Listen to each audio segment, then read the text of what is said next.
最初に入れたエポキシが硬化したので、次を入れていきたいと思います。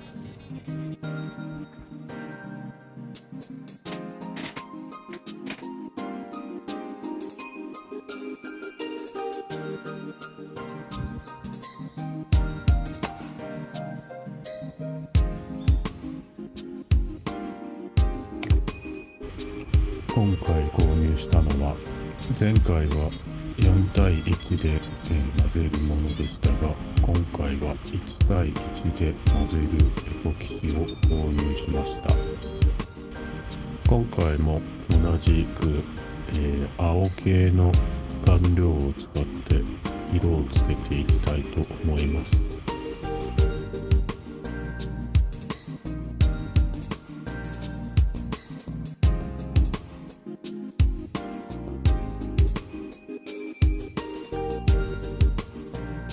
前回購入したレジンとは違って、今回購入したレジンは真空脱法した時に溢れ出てくるような感じがなかったので、そのあたりもレジンの種類で変わるのかなと感じました。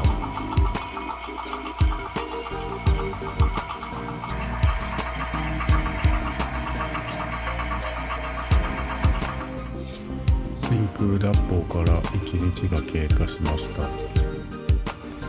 いい感じに固まっているので作業に移ります。前回は3日経ってもエポキシが固まりきらなかったので、分量を間違ったか、間違ったレジンを購入してしまっている可能性があるので、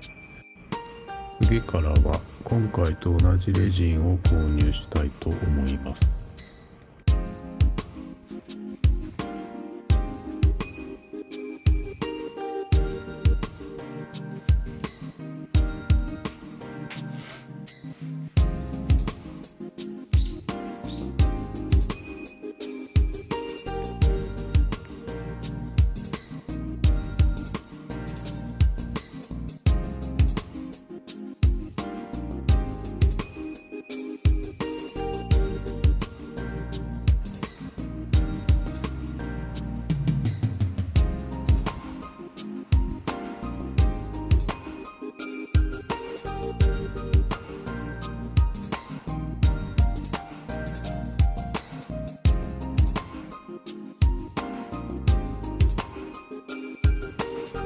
作る前は青はないやろうと思ってたんですが、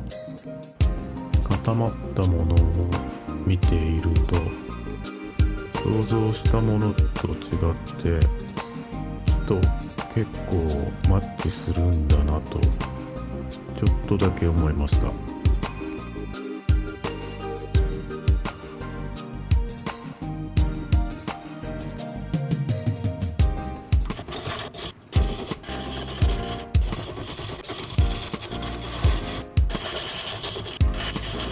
前回はレジンの効果が柔らかかったため、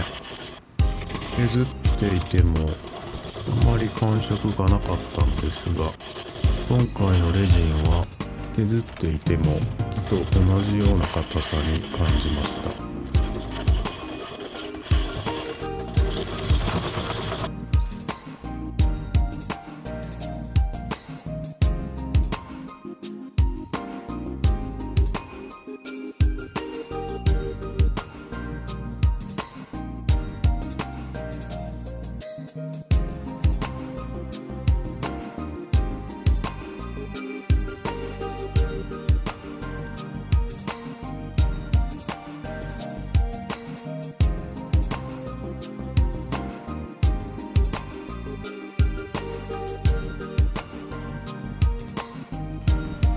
次回は仕上げまでを動画で編集していきたいと思います。